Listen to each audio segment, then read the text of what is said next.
then, you rabbits, let's have you out. Come on, come on, come on. Sunburning your eyeballs out. Get your socks on, you little furry nignogs. What are you? Right. I want all rabbits to number by... Wait for it, wait for it. All rabbits by the right number.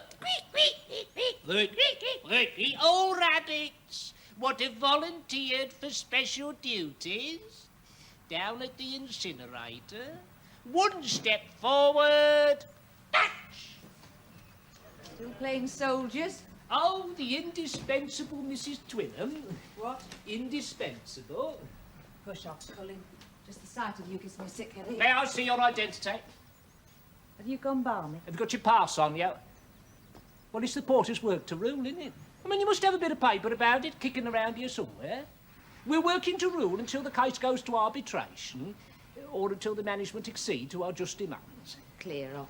No identification, no admittance. Shove off. I haven't got it. Right, no admittance then. What management? What are you talking about? This is a university, not a toffee factory. It's all the same to me, whatever it is you do here. It's no skin off my nose. It's no great pleasure to me, this being a university. You don't put no money into my pocket, whatever it is. You don't surprise me. Well, you do. Surprised you don't blow up with your own conceit. What have you been saying to these rabbits? They're all cowering. These are valuable experimental animals, Cullen. Have you been shouting at them? Fidel? Fidel, are you all right, lovey? What have you done with Fidel Castro? The short and succinct answer, nothing. Are you making tea? He looks completely abashed, you bully. Why don't you go and work to rule somewhere else? They all look alike to me. I think your boss is boring them to death. Yeah. I'd definitely say them rabbits was dying of boredom. You should enrol them in your union, then. And get your hands off that kettle. I just came by to say that we had another meeting last night, and your droppings remain blacked. What? Them bunny pellets is going to stay on this floor until this dispute is settled, and that's for starters. Oh, yes. This management wants to get shirty with us. We can get shirty with them. And we will. We shall put our full industrial clout behind it. In the meantime, could you open a few windows in here? It's bloody niffy. Your boss is getting the chop. We had word from the Staff Management Consultative Subcommittee. They're pulling this eyesore down in the autumn, making a car park for chemical engineering. Rubbish. All right. Chemical engineering have a car park. Ah, that's being turned into an ornamental pond. Phase 9 of the new development plan. We've been negotiating on our side for additional staff. A pond warden and someone to look after the goldfish. Goldfish? That's what they say. And what about the Common Cold Research Unit? I don't believe you. It's what they say. Of course, the goldfish aren't positive yet. They've got to be referred back to the architect, which thought the students might eat them. Frank's research is being axed. Frank would be lucky getting a job selling matches. My job's secure, of course. I shall get a regrading. They've offered me the new path labs. Or they will do. Well, I better lock the car park. It's a bloody long day working to rule. I'll be knackered by nightfall. Cullen. Yes? Is it true? Yes. Why? Well, how should I know? I mean, I'm only here to defend the rights of the working man, me. Which reminds me, don't you try shifting them droppings. You so much as lay a finger on. Oh, look who's here. Oh, excuse me, sir. Who are you exactly? What do you mean, who am I? What's he talking about? Have you got your university pass on you? Well, for God's sake, Cullen, it's me, Frank. Look, Frank. I know it's you, Dr. Merrick, but a visual identification is insufficient. I would like to see your documentation. They're working to rule. Working to... Is that why some stupid sod has locked the car park barriers? Car park? That's my job. What's going on? The whole world's going mad. I shall have words with you about those droppings. Droppings? Oh, we did have a bit of paper about it. They're in dispute about overtime and their productivity bonus. Well, what I want to know is who is running this university. He is. Yes, I know he is, and he ought to be stopped. He ought to be shot like a dog. Oh, that reminds me. The new Vice-Chancellor is coming round here sometime today. I met his secretary walking up from town. He wants to feel his way around. Feel his way around? Is he blind or something? That's what she said. Unless... Oh, my God. Unless what? Nothing. Did you see the Prime Minister on telly last night? I did. She is marvellous. I mean, what is all that about? We must all put our best foot forward mean. I mean, it doesn't mean anything, does it? They say things are grave. Yes, well, the whole world is going mad. There's no petrol again, you know. People are siphoning cigarette lighters. No eggs in the shops. No bacon. No potatoes. The Queen's Award for Industry this year is a sack of King Edward's. You can't get an elastoplast anywhere, not to save your life. And there's no water in the taps.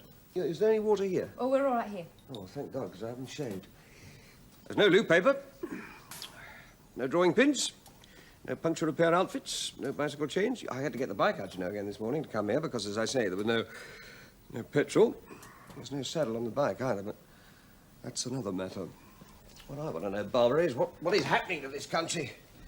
A friend of mine, you know, Bob, a neighbour, he was in Birmingham last week. He said the streets were crowded with people, on foot, buying up everything they could lay their hands on. And where there were just empty shelves, they were buying the shelves. Just in case. People are hoarding shelves, Barbara. I mean, something is happening to this country. They're going bust. Oh, is that what it is? When did you last see a banana? Christmas is when you last saw a banana. Docks must be 20 feet deep in bananas. We are slipping to our doom. Hey, Fidel. Fidel? He doesn't look too hot. Cullen's been shouting at them. There's no carrots, of course. Honestly, is there no hope, no decency? I mean, look at him. Gibbering with fright, trying to make himself look tiny. Fidel, he's Daddy. Frank, I wanted to tell you something. Huh? I'm thinking of leaving Stan. In fact, I am going to leave him. What, today? Shortly. I slept in the spare room last night. Oh, is it because of anything... No. Well, I mean, because if it is... It isn't. I thought perhaps... No, not at all, never. You promise?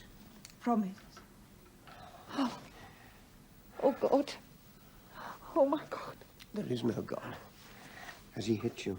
Not yet. He was too tired last night. He had some marking to do. Oh, Frank. Here. Now. Lock the door. Please. Oh, yes, please, my darling. Yes. Yes. No. I see. Looking for a biro? You're lucky to have one. They're 93p each down Smith's, and they come from capitalist Korea. Your bicycle, Dr. Merrick. Oh, so you do know who I am? Your bicycle is contravening a safety regulation. How, for God's sake? I just fell over it. Oh, why don't you mind where you're putting your feet? Because I do not expect to find it hidden in the staff lavatory, is why I was not minding where I was putting my feet. That bike, as you well know, should have been left on level 4 in J Block. Now, you listen to me, and I am talking to you with pockets bulging with rabbit pellets. I will not leave my bike on level 4. I will not leave my bike on level 2. I will not leave my bike anywhere but where I choose. Oh, they talk about us and industrial anarchy. Because of the likes of you that there are no bananas or light bulbs or all the rest of it. You write this down and I shall shove one of those rabbits straight down your throat. I've ridden that bloody bike down from the outer ring road without a saddle, standing up to ride my own bike because you and your cronies have the audacity, the blind impertinence to think you own this country. Which we do. Which you do. With your namby-pamby wives phoning into local radio and your hateful children called Maxine and Dominic and Wayne and Gary and your football mania and your page 3 doxies. Oh, this is the great scientific thrust, is it, that's going to get us all out of the caco, most revealing... What do you know about it, eh? What do you know about it? I've had all I can take from you, Cullen. I don't like you. It's as simple as that. And I am now going to hold you down... Hey, don't try that. I am going to hold you down over this bench, and I am going to inject you with 10 cc's of paraffin. Bloody hellfire, you balmy, you! Yes, you're right, I am. My mind has turned. Stun him, Barbara. Stun him with that equipment stand. Belting one over the back of the head. Put him down, Frank. I can see his eyes rolling back. I can see the whites of Frank, his eyes. put him down. Oh!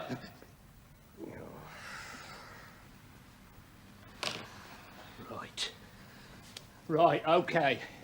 All right, first thing off, that bike goes up the destructor. You won't see that bike again, matey, and that's for starters. We'll talk about this later.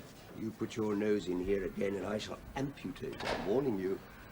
I know how to do it. Oh, bourgeois. Barbara, pass me a scalpel and a towel to soak up the blood. You deserve everything you're going to get. Frank, was that wise? Wise? You shouldn't have hit him. I didn't. Did I? Saying his children are called Wayne and Gary. Well, that was a bit below the belt. What are they called? Frank, something's happened to you. Yeah. In spite of all appearances to the contrary, success. A feeling of finality. That's not a sinking, but a sunrise. Last night, I woke up about 2, and I came down and I sat at the kitchen table. It's just an ordinary Formica top table, you know? And I scribbled out all the findings, there and then, on the Formica with a stubber pencil. Oh, my Barbara, what a moment. The symmetry of it. I was like a poet in a cafe, if you like, you know, writing a sonnet on the tablecloth. A whole story as powerful as a novel. Well, more powerful than any novel. And then this morning, when I came down, it was all still there. All scribbled out in one great burst of creative energy. After all these years, with thousands of rabbits and false trails and red herrings, there it was, more or less complete, and all able to be contained on one kitchen tabletop. I should never wipe that table over again. I ought to take the legs off and hang it on the wall encased in ½ an inch of clear plastic. Why couldn't you sleep? What? You said you got up at 2. Why couldn't you get to sleep? Ah, well, I'd been to sleep, you see, but... Hey, now listen, look. You know I told you when we applied for the new research assistant... Oh, yes, she's coming today. Today! That's marvellous. Listen, I told you, didn't I, 3 months ago, it would only take another 3 months. Yes, you told me. Well then, Barbara? Look, this is a moment about generosity. Yeah. Well, what I mean is, it's been generously offered up by nature. I mean, we've had a terrible 19 years. Terrible? Yeah, well, not personally. I mean, we've had a long, long slog. But all the time, like in beauty and simplicity, like a key buried in the sand. Look, the generosity I'm talking about is nature's. I mean, you can understand that. Wonderful. Hey, come on. Look.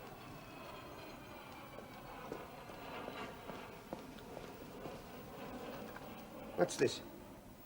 24 of ZS17. Just 24. It's like standing outside the biggest bank in the world, with the deepest vaults and the strongest strong rooms, and holding in your hand something no bigger than a suitcase key that'll open every door in the place. I mean, Series 1 of ZS7 was only, what, 3.5 months ago?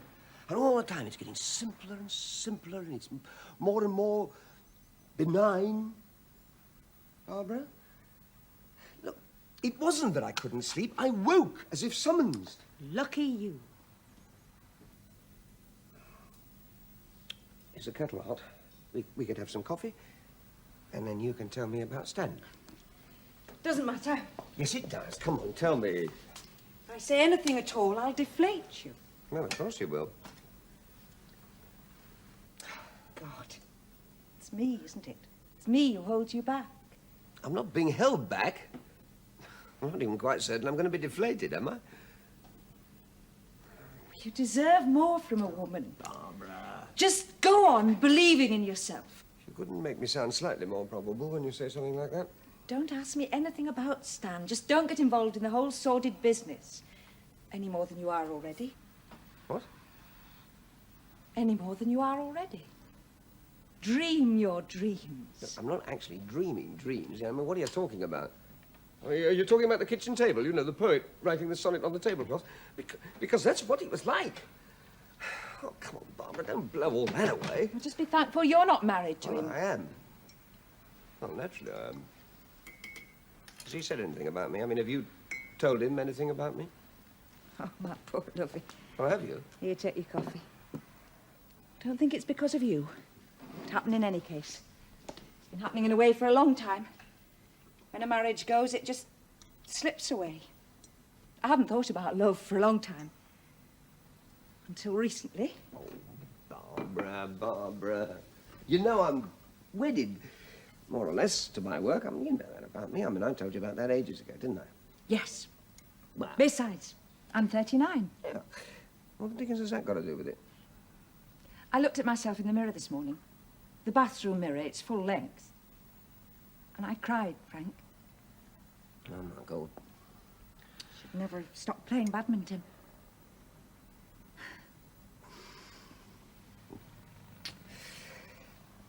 But, have you told him? I love you, Frank. No, don't say that. Love you. No, you mustn't say that. Think about something else. I love you. You know what Deirdre used to say before she left? Over and over again, as a matter of fact. She used to say about me, you are helpless and useless. And those are your best qualities. To be vulnerable is to be alive, Frank. If you live, you burn. I don't know who said it. It wasn't Ochinsky. Was it? Yep. I believe it.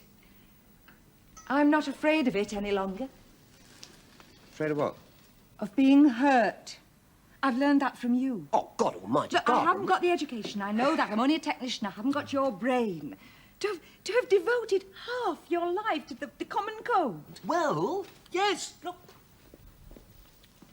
Inside one of these animals is an antiviral chemotherapy that could tomorrow morning provide the final solution to the common cold. Yeah.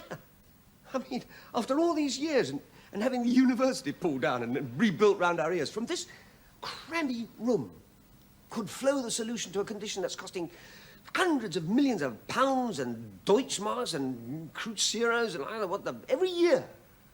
From this place, where I've worked for 19 years, which I rode to this morning on a bike without a saddle. You had any breakfast? You haven't, have you? Here.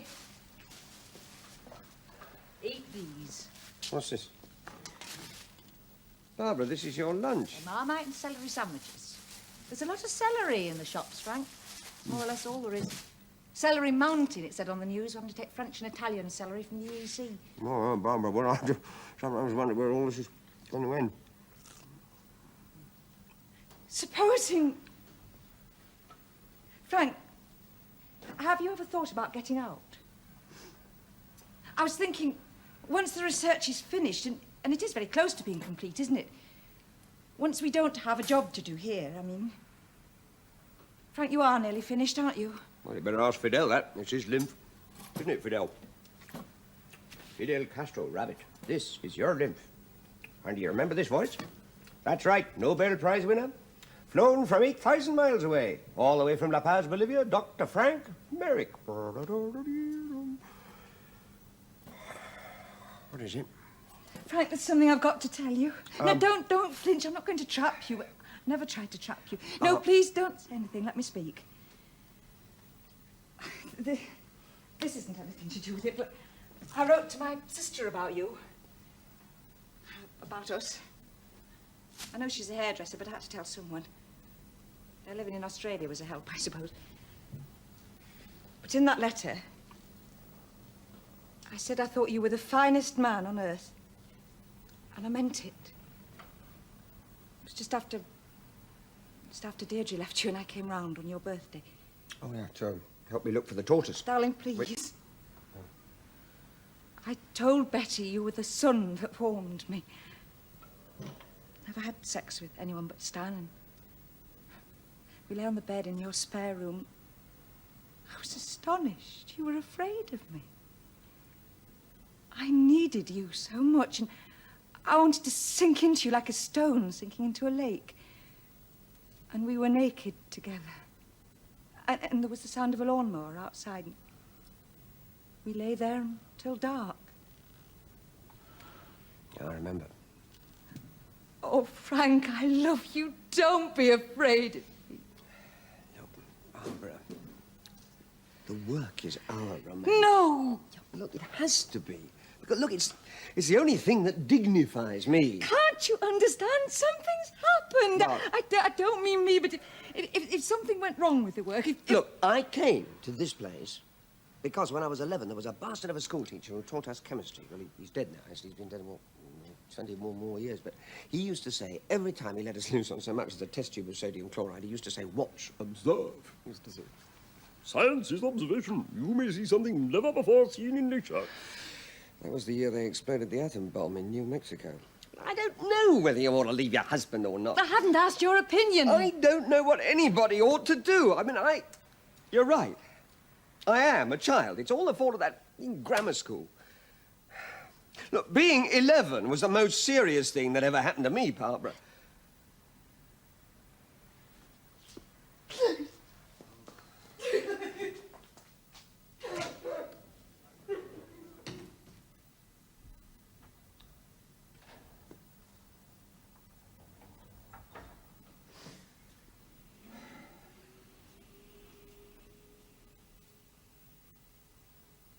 attention, boy. Learn, mark, inwardly digest. Science promises us truth. You know what a promise is, Merrick? What is your father? I see you put down his occupation as engineer. Your father is a fitter in a bus garage. And your mother has a wayward smile and a slit-up bus skirt. I've seen them, Merrick. The engineer and his lady. Drinking in my public house. Drinking and arguing. Arguing about you, perhaps? Yes, perhaps not. Science, you errant little bundle of molecules, promises us truth. And that's all it does. Promise. There. Hello. Hello. Dr. Merrick, I'm Claire Dunham, your new research student. You're Miss Dunham? Is anything the matter? No, I was just talking to myself. I was being somebody else. I see. You got my letter saying I was coming today. Your letter, yes. Oh, yes. Yes, your letter saying you were coming today. Yes. Well, Come in. Come in. Oh, you're in, yes. Well, come in anyway. Welcome.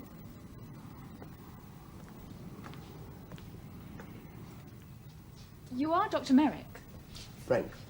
Dr. Frank. No, just Frank. Oh, I see, yes. Frank Merrick. Perhaps I've interrupted you at an awkward moment. What? Oh, no. Good Lord, no. I was just... And I'm looking for my, clipboard. Well, nice to have you aboard, Jane. Claire, Huh? is this the annex lab? No, this is the lab. You're here on your own? No, Barbara's... Barbara just, popped out for something. Oh, there was a woman who ran past me in the corridor, crying. Really? What are the sacks? Rabbit droppings. It's the work to rule. Not the rabbits, the porters.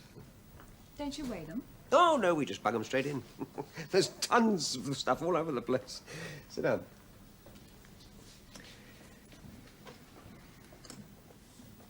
No, we don't weigh them.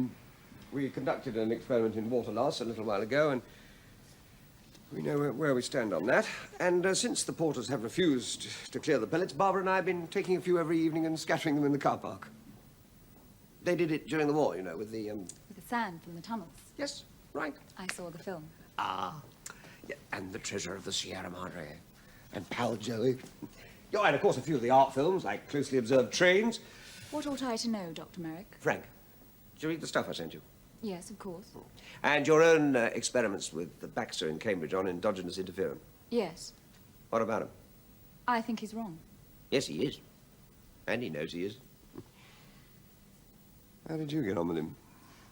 He was very distant. He started writing me little letters, so I know he's up the spout. Ah, but we did the same work here years ago and he got nowhere. I suppose he's got computer time and all that, has he? Tons of hardware all over the place. He'll electrocute himself one of these days. You know, he votes Liberal, too, don't you? He did mention it. Yeah, well, there's yearning in him, Claire, but there's no poetry. Do you know why I know he's upper country? You've done tests? Yes, well, of course, I mean, that's not really the reason. I mean, we sent him our results on levels of interferon in 1972, I think. He thought if he'd got enough electronics, he could disprove them. Well, he hasn't been able to. No, it isn't that, actually. It's, well, do you know what Baxter's problem is? He's never going to amaze himself? No, never. You're too clever, Claire. I shall have to watch you. I'm used to being spoilt. By your wife, perhaps? My wife died 2 years ago. I'm sorry. She was canoeing down the Grand Rapids in a kayak with a party of university wives. The kayak overturned, and all that was ever found were her tennis shoes and a Beryl Bainbridge paperback she was reading. No, it's no good. You'll find out. She didn't die. She ran off with a BBC engineer called Archie. Barbara will tell you. She's the one who was crying in the... Sure. Are you, married or, you know? No, does that matter? No, not in the least. It's just that so many people seem to be these days. Research students, I mean. I mean, there's a girl in Dr. Toff's department. It's quite a celebrated case, actually. She got married in the morning, went to her first-degree ceremony in the afternoon, and went into labour at the tea party afterwards. Takes a bit of beating. Georgina Pratt. That's the one. Nostrils like a gorilla. Are you a sexist, Dr. Merrick? Sexist? Yeah, when the opportunity presents itself. What sort of nostrils do you think a woman ought to have? Oh, my God. Well? Look, the poor kid has got enormous nostrils. It's not sexist to remember them. I mean, Gustav V of Sweden had nostrils you could drive a horse and cart up. That was his identifying feature. I'm just trying to get a line on you. I've heard that the work you've been doing is very interesting. Claire, the work is unimpeachable. The work is going to be my monument. Ah, there you are. Barbara, this is Claire Dunham. Claire, this is Mrs. Trinham, the only indispensable thing here. Claire is our new research student.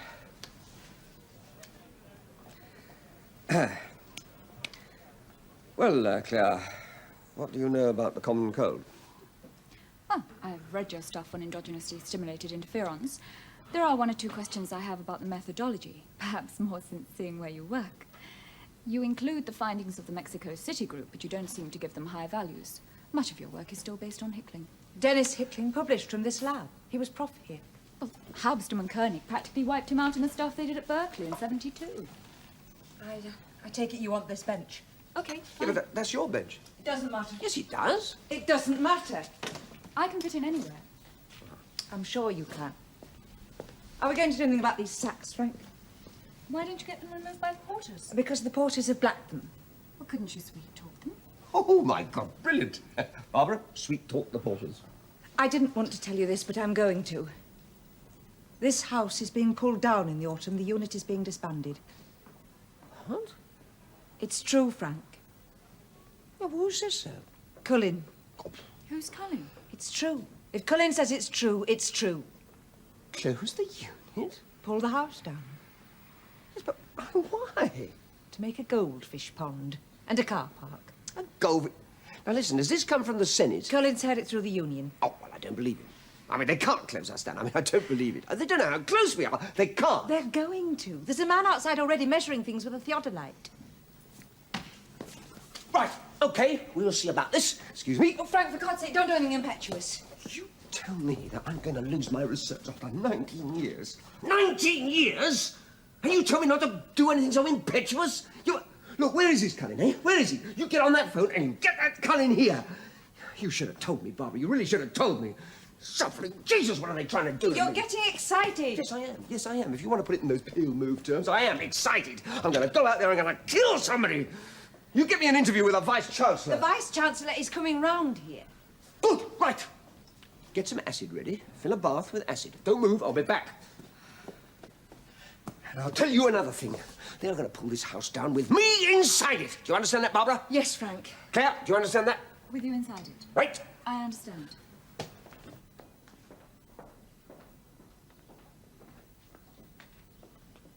I've heard about you.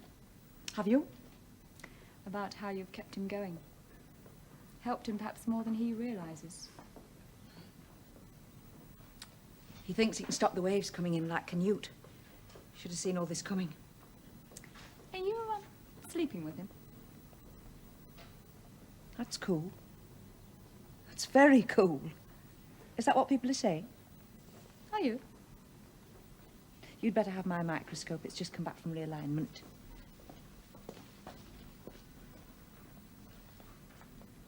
No, I'm not sleeping with him. It's gone much further than that. For me, that is. What would you know about it? Hey, you get your hands Oh, off come I'm going on, to get collect over. station. You're being All right, will that do for you? Come on, OK, Frank. women and children out. Oh, I said, will that do for you, Cullen? do it. Go on, Barbara, no. out. Come Go on, on. the two of you, clear off. Oh, you're being petty, Frank. No, I'm not. I am safeguarding my property. Now, who is this nit who's been surveying in the car park, and where is he, eh? Well, how should I know? Ah, but you do know, don't you? That bicycle is infringing a university regulation in here. That's what I know. What have I ever done to harm you? You wouldn't get a bloody chance, matey.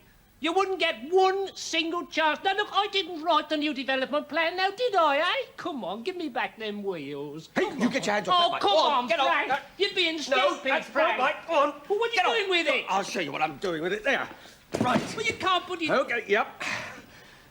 Now, you touch that, and you lose your job, because that bike is now a bit of bench equipment. My executive will rule otherwise. What's that supposed to mean? What it says, I do not care. They're not giving you space in any of the other labs? No. No. Listen, do you know what this research unit is? I mean, really? Me. God help us. Yeah, me. And I don't need 3 more months. I need 2 or 3 weeks.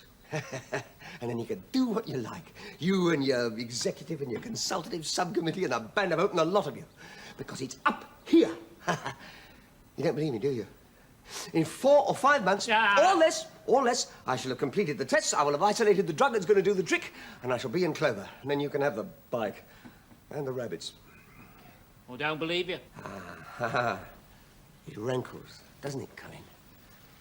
You don't know. And you never will know, because your politics come first. Shall I tell you something? Cells don't bluff. Matter doesn't bluff. Well, if it does, it's too clever for us. Looking down one of these microscopes, there are no politics. If I do a white cell count, you don't hear the red cells demanding a recount. It doesn't matter a damn to the blood cells of those rabbits if I shout, "Go on, you Reds!" The cells don't listen. I am, of course, speaking now of something you cannot conceive. I am speaking of a reality that exists independently of your existence. That is why it is called pure science. If it works. If it works in a way that will make you and your lot drop dead with fright. It works 24 hours a day. If the drug works. Yes, well, you just leave that to me. That's what I mean. Now, that is petty. You have got no idea how petty that is. I am talking about a glorious architecture. I'm talking about a fiery inevitability, burning like a powder train through history, sweeping you and your lot aside, you and all your heroes, your Napoleon and... What's the other fellow? The Robespierre, and Hitler, and Stalin, and Arthur Scargill, and all of them. Listen, Colin, do you know what science has led me to? Wonder. Bloody terrifying, not daring to breathe wonder. Holiness. I think you ought to see a doctor. You could pull the building down. It doesn't matter about the building, because it is all up here where you can't reach it. Frank, I only told you about the closures because I liked you. Well, not liked. Nobody could like you, Frank, you know that. But I just didn't want to see you being mucked about. Well, you won't. Now, come on, buzz off. Go in the car park and see how many cars, red cars, you've got locked in. Go on, off you go. You can still come unstuck. Ah! How?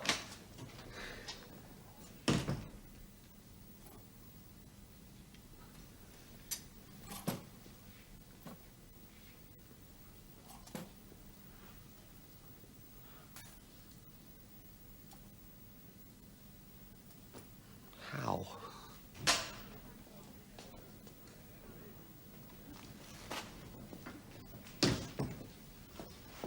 Did you find the man with the theodolite? What? No, I was talking to Colin. What about? Religion. Barbara, I'm going to publish. No. It came to me. It's the answer. It just came to me. What do you think? What do I think? Listen, what happened to that whiskey we got for your toothache? There's some left. Come on, let's have some. No. For a moment like this, it should be glass.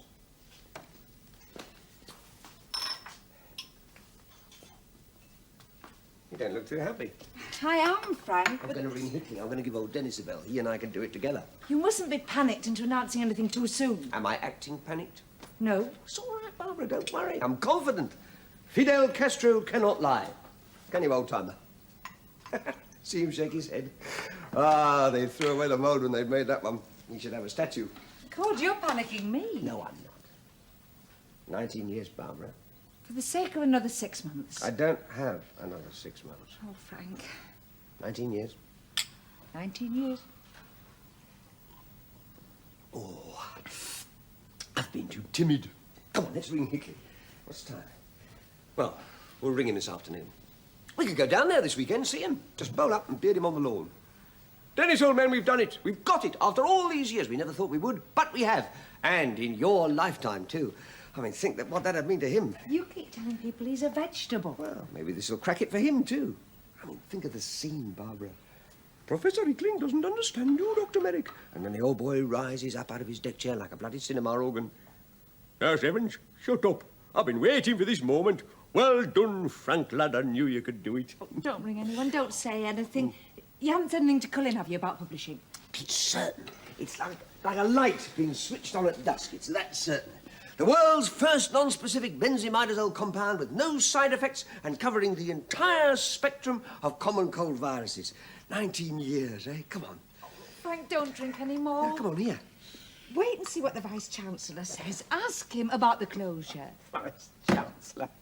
The Vice-Chancellor, my dear Barbara, is an unreliable witness to these realities. The Vice-Chancellor is a former Foreign Office hack who got flung out and whose aunt got him the job. He is the sort of spiv of whom it would be unwise even to ask the time. Not spiv, Frank, not spiv. Spiv! If you did ask him the time, he would open his coat like that. Hundreds of watches hanging there by the straps. The Vice-Chancellor, my dear Barbara, read classics at King's and has accordingly no natural bent, if you see what I mean. Oh, God. There is not a natural bone in his body. You've never met him. Oh, I have. I've heard of him. I've seen him on Parkinson, and I've tried to read some of his fatuous little books. Stop it, for God's sake, Frank. No one calls anyone a spiv nowadays. Well, more's the pity. Spiv will do for me. Ah, there you are. Claire, come in, come in. Have a drop of celebration with us. Here, have a beaker. Frank, don't say anything. It's all right. All right, I'm all right. Have a drink with us, because it's a very important moment. In your absence... I was just out for coffee. Yes. In your absence, I have decided to publish. You're that positive? I am that positive. You will never see a better lab technique. He doesn't know what he's saying. Is this a pickled onion? Oh, no, that's a rabbit's kidney. Yeah, don't drink that, Claire. Now, look, have a drink out of the neck of the decanter. No, better still, you have my beaker, and I will have yours. Well, here's to the glorious day. Cheers. Frank, you're going to be on the floor if you carry on like this. You can't even drink lager unless it's got lime in it. I won't pretend that I haven't dreamt about today, because I have. You see, there is a parable in it. Empirical observation takes us so far. I mean, one little bead threaded onto the next little bead. But the moment when one says, it's a necklace, now that is a poetic moment. There is holiness in that. I think you should put that down now and go and have a little walk and then come back here this afternoon when you've had time to think things over. What does Claire think? You're going to publish? You see, even she can see it. Oh. I was reading up on trithioethymidine. No, don't. You can boot trithioethymidine into touch. I have. Yes, I know. Listen to but- her, Frank. Ah, yes. He said indulgently, oh, girls. I know. Well, I don't know, but I am convinced. And I mean, in the end, that's what it comes down to, isn't it?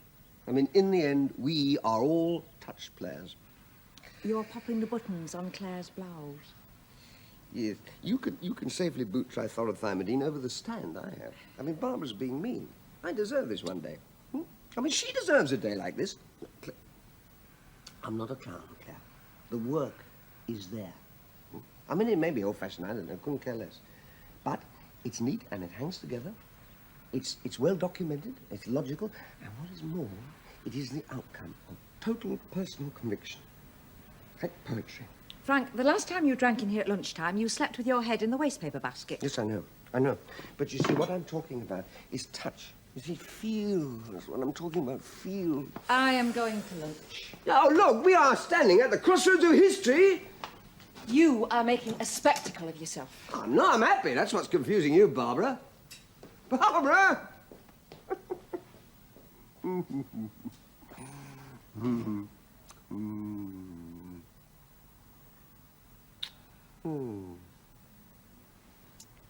upset her terribly. Barbara? Oh, it should be her day, too. I'm not drunk, am I? Don't you know? Claire, can you understand me? Yes. Because you see, what you're looking at, can't help me, is my earnestness. I mean, inside me there is no flippancy at all. It is all deadly earnest. Oh, I want you to have a drink. Fine. You see, all these years I've postponed this moment until now. And now that it's here, I'd rather be somewhere else. And hey-ho, said Anthony Rowley, you go and have some lunch. What? Now? Yes. Are you sure you'll be all right? Yep. Well, is 2 o'clock okay? I have a few things to do in town. 2 o'clock. Fine.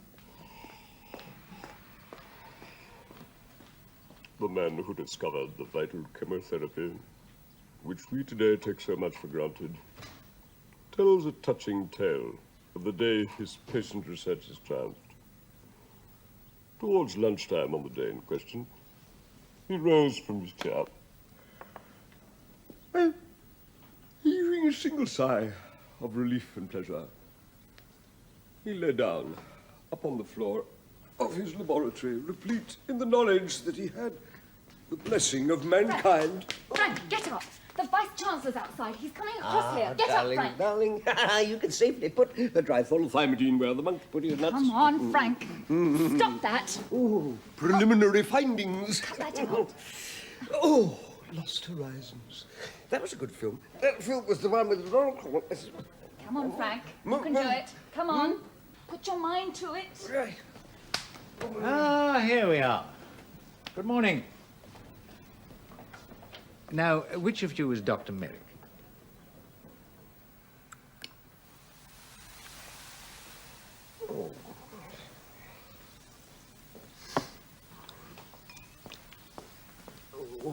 Fool. Thank you. Idiot. What have you done with him? Don't shout, Barbara, please. What have you done with the Vice-Chancellor? Claire has taken him to see the new sports complex. All right, I'm going to be fine. She was marvellous, you know. She said she'd found me collapsed from overwork. That was quick of her. What have you got in your mouth?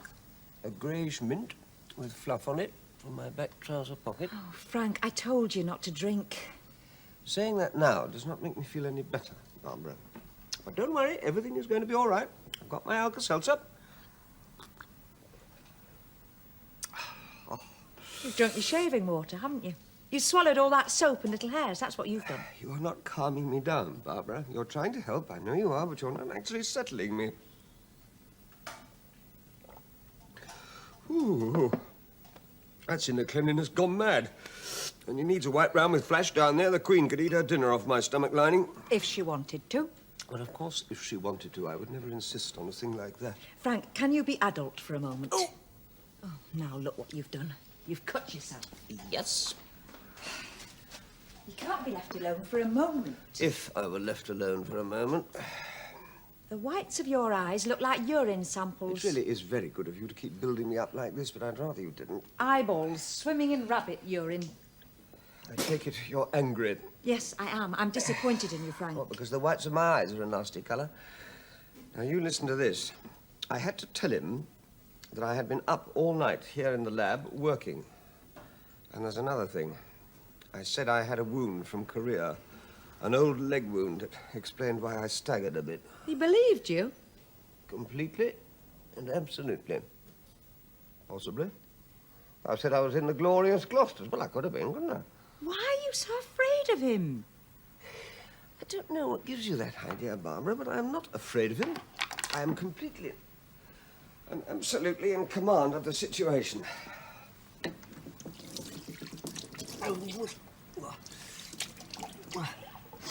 Now, you listen to me.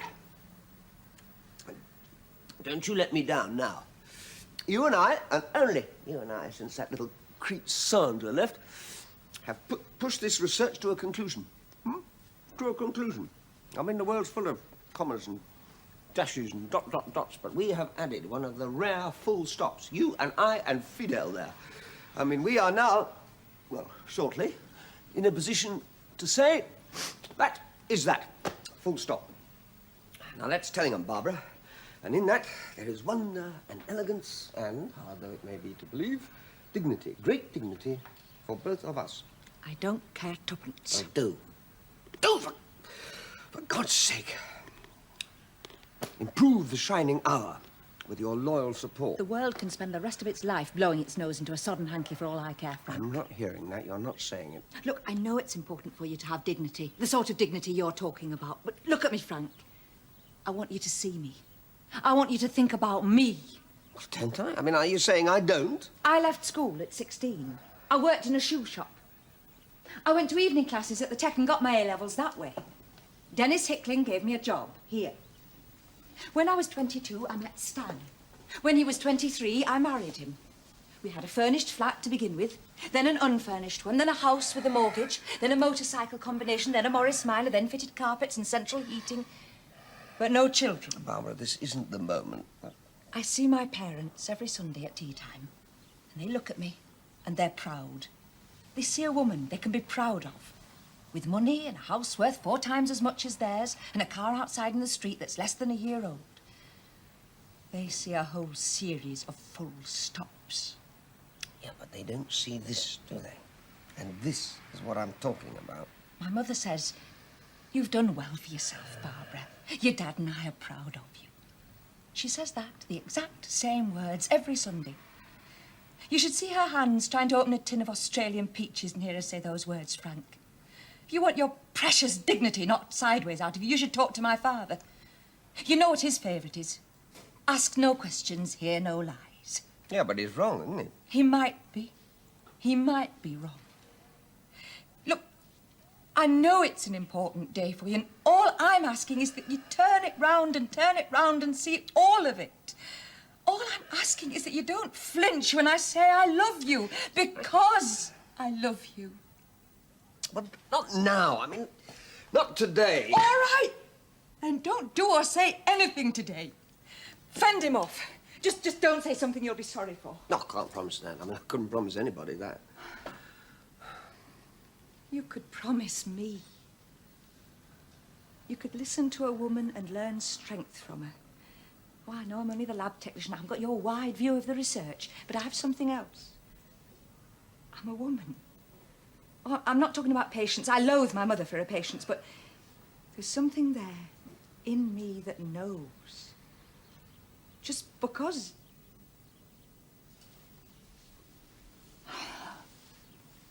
I'm as sure of this as I've ever been of anything. I don't want to shush. Did he say a lot to you, your dad, when you were a child? No. Yeah, well, mine did. There was nothing and nobody good enough for him. When he was dying, my mother took him up a cup of tea in bed. He'd been ill a long time. I had to go up with her. She knelt on the carpet and the cup trembled in her hand, and he said, "Call that tea?" And then he left her. Just closed his eyes and left her. Oh, God. I love you. I love you. Can't you get that through your head? I'm sorry. Excuse me, I'm very, very sorry. I think I may have come at an awkward time again. No, not at all. I was... I was expecting you. The other girl, not this one, but the one you had on the floor, has just taken me on rather an exhaustive tour of the sports complex. Claire, that was Barbara who just had to go out for a moment. Yes, Claire. She's very positive. We counted all the medicine balls together, and then she insisted we got the table tennis equipment set up and play the best of 3. Barbara's a bit upset. Home news. Nothing serious, I hope. But she's been with me a long time. Good. I've been looking forward to meeting you, you know. As a matter of fact, I think I've met every other member of the staff except you. You never join us in the senior common room, I notice, Frank. Ah, well, that is old Dennis Hickling's influence. He always used to say he had this uncompromising Yorkshire accent. He used to say, "I'm just that bit fussy who I'm seen dead with." With whom? He was born in Morley. This was years ago. You're not active in university life. Well, you're obviously active in some ways, but you don't belong to any of the academic committees. Ah, well, if you're talking about the faculty board, I was framed. Framed? Yeah, fitted up. I'm on the library committee. You were, and that was 5 years ago. Membership rotates every 2 years.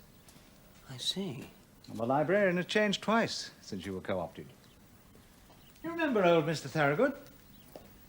Well, his successor committed suicide. You hadn't heard any of this? You are, of course, still a member of the Field Studies Centre Steering Committee. Ah, yes, well, now, that was a sentimental thing. that was bought, well, it was Dennis Sickling again. He bought it for the faculty the year that I graduated. Ah, we used to have the wonderful times there. Terrific view. Yeah, well, you've seen it, I take it. Well, if you haven't, you ought to. It burned down last October. Gosfell Cottage? It and about 40 acres of Forestry Commission land. Was anybody inside? Yes, Dr. Pendwick and the wife of a close neighbour of his, Mrs. Partridge. Pendwick, that bloke in philosophy? You mean the old guy with the white beard and the open-necked shirt and sandals, the one who never wore any socks? The spandrel fellow in ethics. He's all right, is he? You mean, was he unharmed? Yes, to that. Yeah, he's being sued for adultery by Mr. Partridge, and there's some talk of him taking up a position in Australia, but if you don't count either of those things, he's all right, yes. Barbara had a sister out there. She was a hairdresser, I think. When we met earlier, I think I was mentioning Korea and the glorious Gloucesters and so on. Perhaps I should have emphasized the serious nature of the work we're engaged on here. Yes. Benzie might as well. I've read all your published notes and the paper you gave at the Kungal Symposium last August. Have you? Yeah, I don't want to sound incredulous or anything, but they were highly technical expositions. I mean, I don't say they couldn't be understood by a layman. Oh, do if you want to. What's the matter, Frank? Do you mind if I call you Frank, by the way? I have been doing this work for 19 years. I wonder if you knew that. But of course. You're worried about me, aren't you? If I was someone wholly absorbed in Chinese jades, or a faintly homosexual ambassador, or someone equally useless in your eyes, you'd be happier, but I'm not. I know just how long your research has been proceeding, and I know where you are in it. It's my business to know. If you like, it's my job. I realize that what you're doing is difficult to grasp, but, well, it's not exactly private, is it? Or is it? We heard this morning that the Senate were planning to close the laboratory down. I see. Your visit may have some connection. As it happens, it hasn't. I'm curious about you, you know. Do you know what I read at Cambridge? Classics. I got a star first. Naturally enough, I went into the Foreign Office. It was just after Suez, just after Hungary. You'd heard this much about me. Yeah. Then, at the 22nd Party Conference, Khrushchev denounced Stalin at open session. It was an extraordinary event, an extraordinary day for me. Perhaps you remember it. No, I was finishing my PhD or something. Just, exactly. That's what makes me remember it. For I realized that had I continued in an academic career, I too would have been presenting about that time a doctorate thesis, say on Tertullian. But instead, there I was at a desk with a green-shaded lamp, reading Khrushchev's amazing speech as it came in piece by piece, while outside the starlings were screaming on the windowsills and people were going home to see What's My Line. There is some point to this, is there? I saw without any doubt whatever that I was exceptionally intelligent and exceptionally privileged as to my work and my place of work. I saw the great rewards I could get from living. Money, position, the esteem of others. And I also saw that I would solve nothing. What is this piece of equipment? It's a bicycle. I think I ought to tell you that the work I am engaged on here is very near completion. I mean, if you want to put it in those terms, I have solved something. Really? Your apparent dismissal of trifluorothymidine. Yeah, I'm the scientist, you're the classicist, and this isn't political. I am talking about substances that have certain properties in nature. In nature. Politics don't come into it. There, if I may say so, you reveal a certain political prejudice. No, I don't. No, I don't. I am talking about certain molecular structures and their interaction with a wide range of viral infections. Now, you may never solve anything, but I have. I mean, you may get a thrill or two from being helpless in the drift of history, but I don't. You believe truth will out, do you? You're the vice-chancellor of a university, for God's sake. I mean, if it's going to come out somewhere, it should be here, not down the road. Truth will out, yes. I mean, I'm nothing against the Midland Bank or how long's Chinese takeaway, but I don't work there. And neither do you. I mean, we're not bank managers or Chinese chippies, are we? That much is true, certainly. Yes, right, all right. And unpalatable as it may seem, I have reached a point in my researches where I have achieved something. I may as well tell you that I shall shortly be in a position to announce a definitive common cold cure. Thanks. You are obviously too stunned to speak. Marvelous. Have you anything to drink, Frank? I'm not joking. I mean it. Oh, I realize that. Can I ask you a question? Yeah, you ask away. It's very simple. Do we need a common cold cure?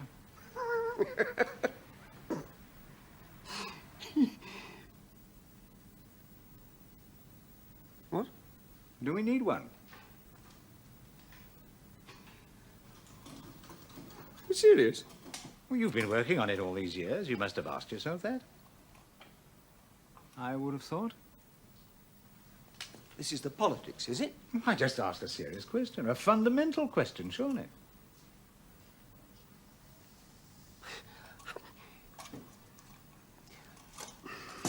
Look, have you got any idea what the common cold costs the economy? Look, I'm putting it in money terms for your sake. Then don't. Oh, well, this is just Philistine rubbish, isn't it? I mean, that's what it is, isn't it? I mean, it's cocktail party, what's the word? Banter? Look, Labour, people dying of viral infections. I mean, old people, babies, starving people on inadequate diets. Oh, there are casualties, yes. But then even happiness has its casualties. I mean, people die from swimming too far out to sea or spending the spring bank holiday climbing or groping about underground in caves. They die from the exquisite pleasure that smoking gives them, or the sheer fun of having a pokey car in the outside lane or a Japanese two-stroke between their legs. But the great majority of people who catch cold don't die. And don't you sometimes think it's good for people to have the excuse of 10 or 15 days a year off work, when they can get to know the pattern of the wallpaper in the bedroom, feel sorry for themselves with a clear conscience, review their life, even frighten themselves a bit? And then, are there any figures on the number of people who've been helped to give up smoking by a heavy cold and the sense of disgust they get from tasting all that tar swishing around in their mouths? Look, I have to tell you this. It's embarrassing to have to, but I must tell you that finding a cure for the common cold has been one of the most elusive of all medical searches. And the answer is one of such tremendous elegance. Let me stop you there. Just two things. I'm not talking about elegance. And you haven't actually got an answer yet, have you? We know a hell of a lot more about the life of viruses. Oh, there's no doubt, but that's not the issue either, is it? Yeah, well, all right, then, all right. Are you saying that you're closing the laboratory down because you no longer want a common cold cure? I asked a reasonable question. Do we need one? I was going on to say, to be sure, that I don't think it's such a bad thing, the common cold. Socially and politically, I mean. But then, of course, What? unhappily, part of your self-esteem comes from standing aside from social and political considerations. Standing aside? Yes. You would call research into a drug that can eliminate one of the first and commonest causes of infection in human tissue standing aside, would you? You do know who's running this country, do you? I mean, you know which country you're in. You at least note the passing of one government and the installation of the next. Do I have a television? Yes. Sadly, cynicisms like that are subject to inflation like everything else, Frank. Salk vaccine wasn't discovered in Sicily, nor was radium discovered in Ethiopia. This is a poor country. Well, of course, it's not a poor country, but it's rather low, shall we say, in the table of the rich. Below the salt and about opposite the vinegar. Do you know the work of Halberstam? Murray Halberstam is one of the prime workers in the field, sir. Do you know what he's doing now? Much the same as I am, I think. He hasn't published for a year, but we write to each other occasionally, yes. He wasn't at Kungalf last year, was he?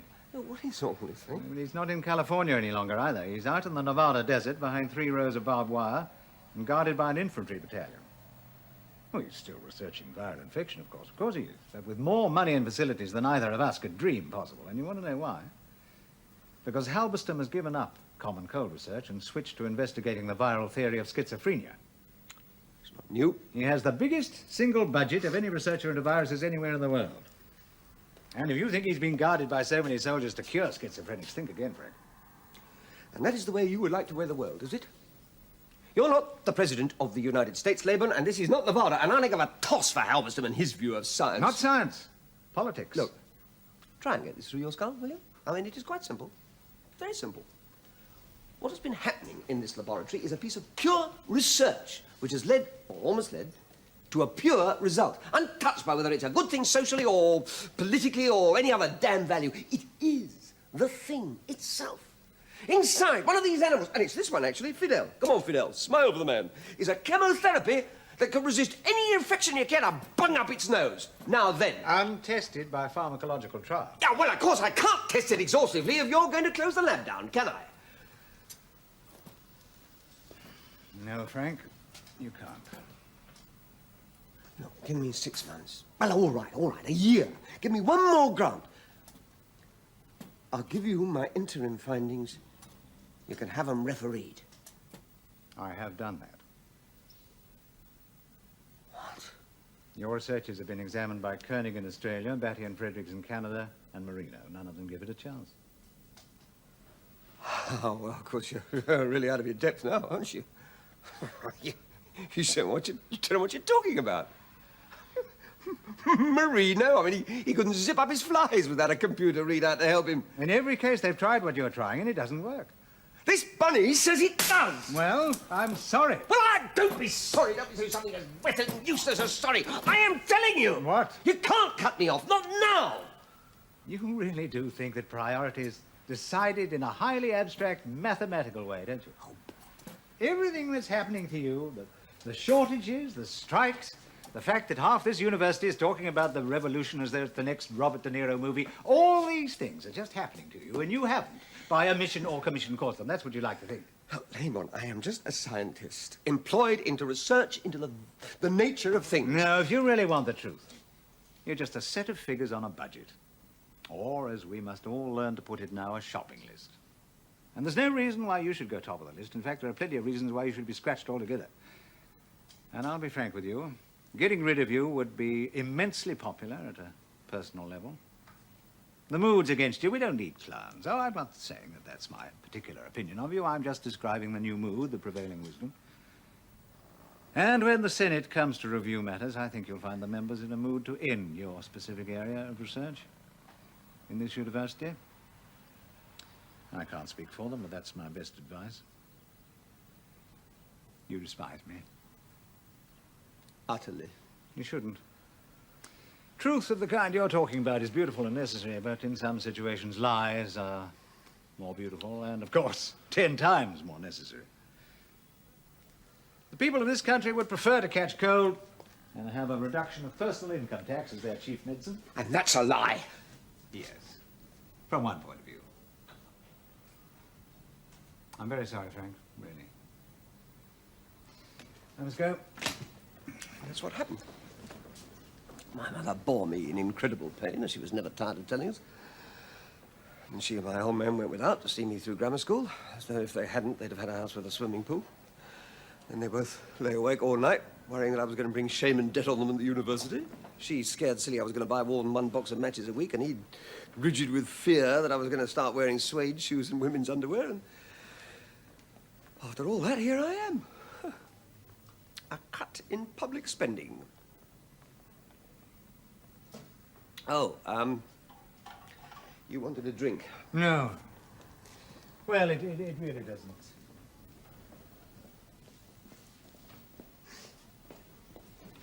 I told you.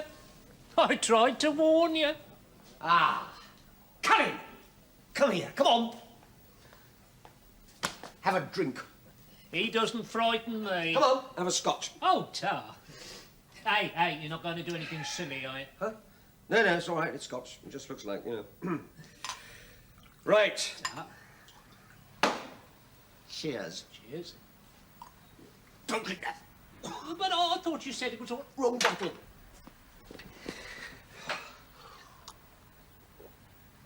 Oh, God damn it, I've drunk the shaving water again. Shaving water? Shaving water. Oh, here.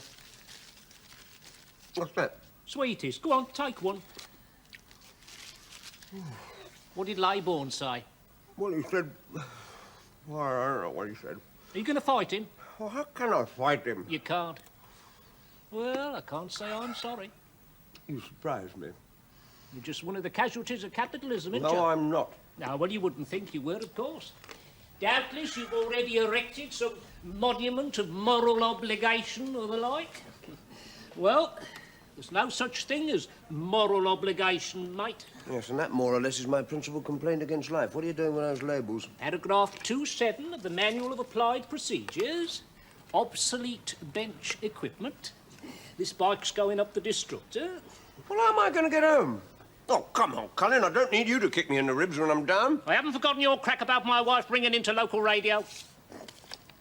It might just interest you to know that Marilyn, in addition to playing the accordion, just happens to be the chairperson of the Sutton Road Housewives Against Chilean Repression.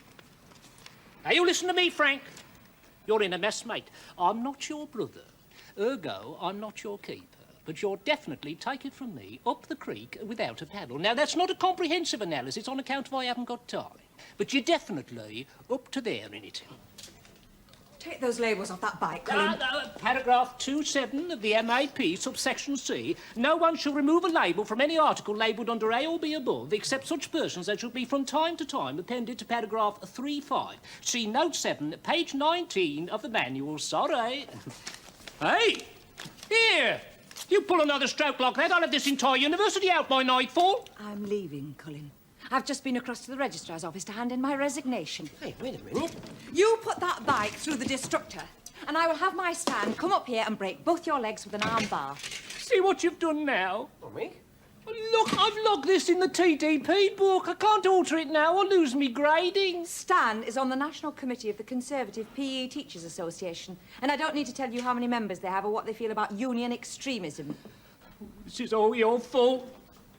My executive will discuss this. If you'd been a proper scientist, none of this would have happened.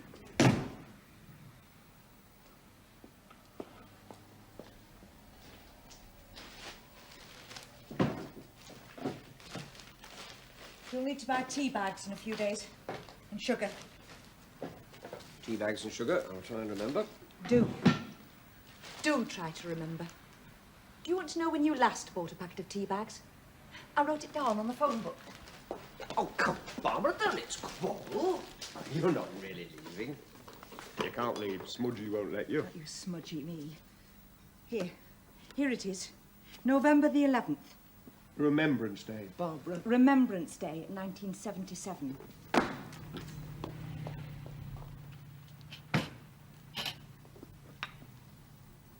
You don't love me.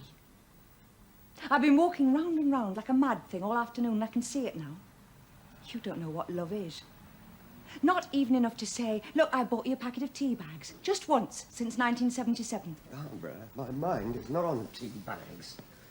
I mean, the whole house of intellect that we have built, the whole edifice, the lot, is sitting with a bomb under it. Good, because I'm sick of intellect, Frank. I'm sick of exactness. Oh, for God's sake, you've had little enough of it. I mean, the only exactness I've ever created is in this research. Well, I'm sick of it. Oh, go on, you can't be.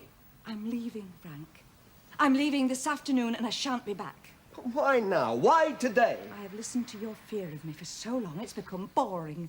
Fear of me. Because that's what it is. Oh, all right, you were shaken up when Deirdre left you, and you're scared of women anyway. Naked women, women in bed, holding out their arms to you. That is not how I see the central issue. You were born a virgin, Frank, and you'll die one. Because what you're short on is commitment. And I know what you're going to say. You're going to say that the work is the commitment. Well, what's the matter with that? I mean, my God, it is marvellous, isn't it? I mean, I just get through arguing that what I've got to give is public property and not to be stopped by some managerial jiggery-pokery, and then I have to turn round to you, who I trusted to understand, and defend myself because what I have, in the end, is up here. Most of me lives up here, Barbara, above the waist. You pig. Above the waist. And in all this disorder, all this blizzard of feelings and misunderstood feelings and hanging on by your fingernails, it must mean something to you that the work, all the work that we've done... You've done. All right. I've done, okay. My brains, my intellectual hunger, my raving anxieties and doubts and pratfalls and glissandos. That's what I'm saying. You're welcome to them. Well, that's just what you are not saying. I need your help, Barbara. I need somebody. I need one other person to understand. Oh, you silly man! Who do you think's held you up all these years and wiped the froth from your mouth? Ah, well, of course, if you've been going around telling people I've been frothing at the mouth. Figuratively speaking, and as good as. But what about the day you threw yourself out of that window? I did not throw myself out of the window. I was cleaning the window as a protest about You fell out of the window. You got stuck in the lift a whole weekend and left a terrible mess in I it. got stuck in the lift over the weekend because I got stuck in the lift. I mean, things happen. I'm not a disembodied spirit. And if it comes to that, I made a little mess in the corner. Because that's what happens after 48 hours in total darkness and silence. I mean, even in broad daylight. I mean, even Princess Anne and Captain Mark galloping round Hickstead 48 hours non-stop. I mean, believe you me, I don't care what you've been told by woman's own. Yes, all right. Look, I mean, things happen. You're a woman, aren't you? You should understand that. You lose a tooth, you lose a baby. You lose your last innocence. But those 19 years are mine, Barbara. They stay with me, they're mine. Which you are free to share. Because, in the end... What, Frank? The answer is never nothing. It can't be. Come on, you're enough of a scientist to know that. If you leave me now, it'll be like kicking my legs from underneath me. It'll be like saying nothing, nothing at all, nothing, which you can't say. It'll be like saying, I must get rid of this cold, which I've had ever since I first met you. That's too cruel. I am. No. I know you better. You'll be all right, Frank. You won't suffer by it. You have a man's resistance. Nothing will happen to you. You'll never catch it, what I've got. The answer is never nothing. It can't be.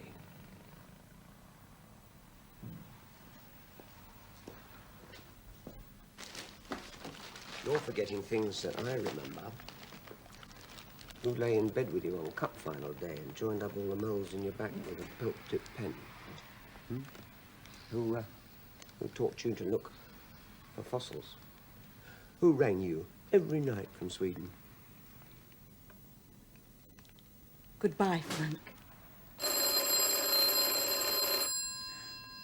It isn't for me. In my mind, it was all for you.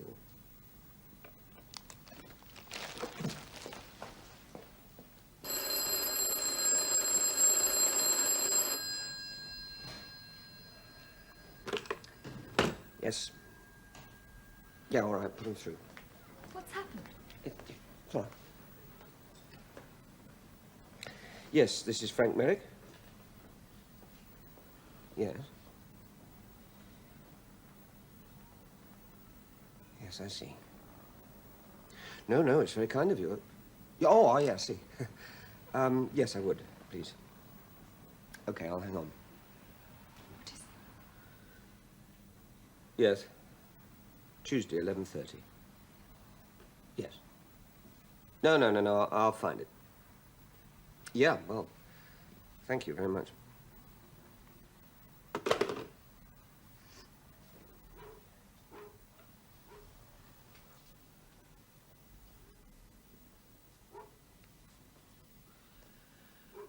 Dennis Hickling, the old boy who used to be prof here, died this morning.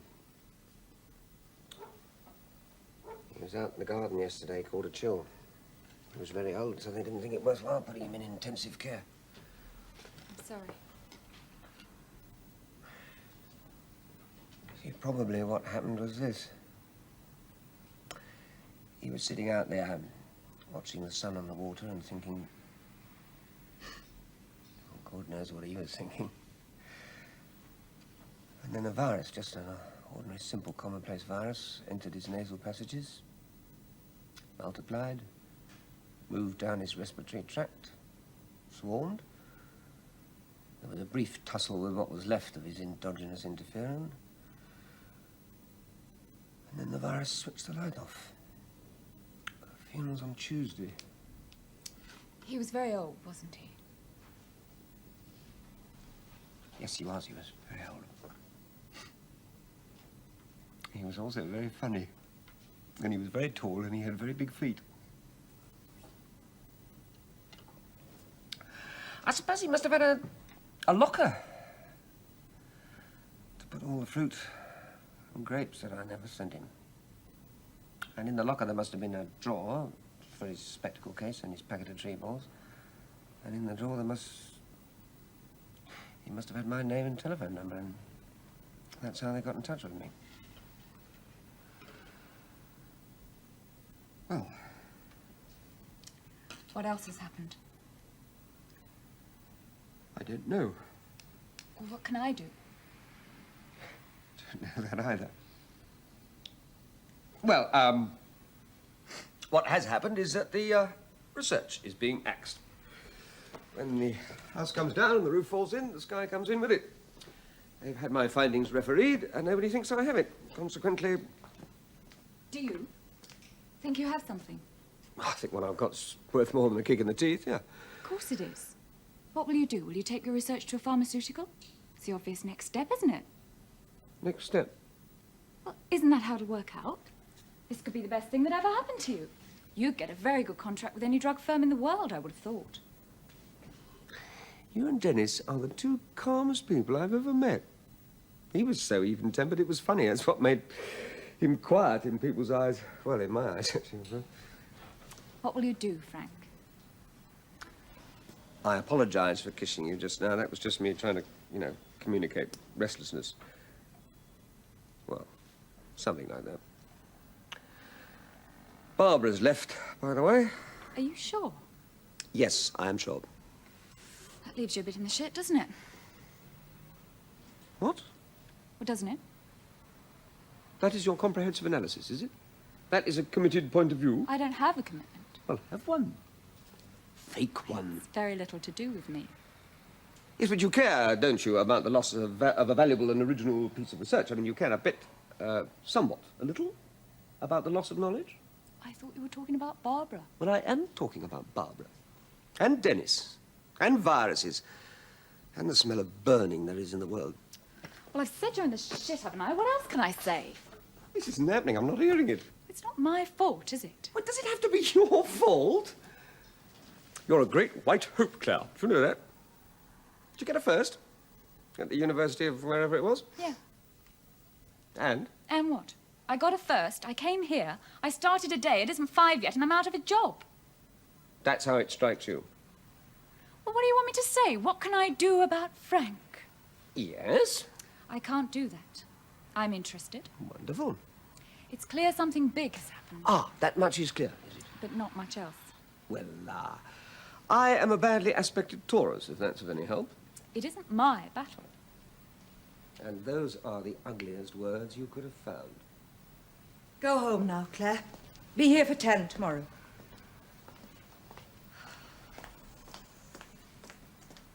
Look, none of this is of my making, you know.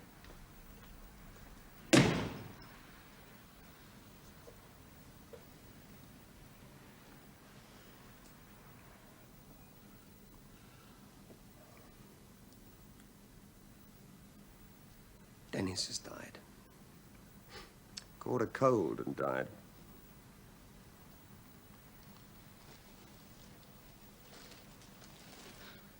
Tell me what you want, Frank. We could go to the funeral. Tell me what you want. Do you know what I wanted to be when I grew up? An adult. How did you know that? Oh, Frank. Claire will have to go. She's right. It's not her battle. No, she's wrong. Actually, what I wanted to be was an explorer. There used to be a marvellous advertisement in a magazine called Wide World. I wanted to be the man who found the tin of Barney's punch bowl in the Antarctic. And when it was opened, it still smoked as fresh as the day it was packed. Pipe would suit you. You know, the day that Dennis left this place, the only person who cried was you. Then we went to that pub. And he told me all that about the Pygmy Bridge. You know those terrifying rope bridges that Pygmies make? Well, apparently, it was the first white man ever to make a relationship with the Pygmies in Central Africa who asked them to make one. As it happened, the Pygmies had never actually made a rope bridge because they didn't have the need. When they came to a river, they just went along to a shallow bit and waded over. Go on. So the Pygmies made the first pygmy rope bridge in pygmy history simply because they wanted to please. And because they found it that easy to love people. Frank, I came back No, wait on. And then I told him something that I'd been reading at the dentist. There was this German film crew went off to the Amazon this time. It was about 30 years later. They were looking for a tribe with only 100 members that lived in the most inaccessible rainforest in all Brazil. They gave this tribe nothing, and they asked nothing, and they took nothing. Because, you see, they'd learnt from the Bigby Rope Bridge. They made a camp away from the village, and they guarded everything they brought with them. They didn't so much as give a kid a snip of foil or a bit of film. And when they left, they burnt everything behind them. I mean, even quite useful things that would have profited the tribe. They just packed their gear, raked over the ground, and went home. Then a couple of years later, they came back to see how things were going. The entire tribe was dead. Inside some crowned nose had been a virus that the Indians had never taken into their systems before. It killed a lot of them. Frank, I love you.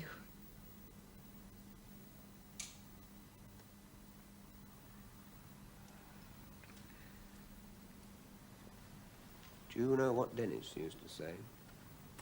He used to say, the only moment in love is the first moment. All the rest is suffering. Make me laugh, Frank.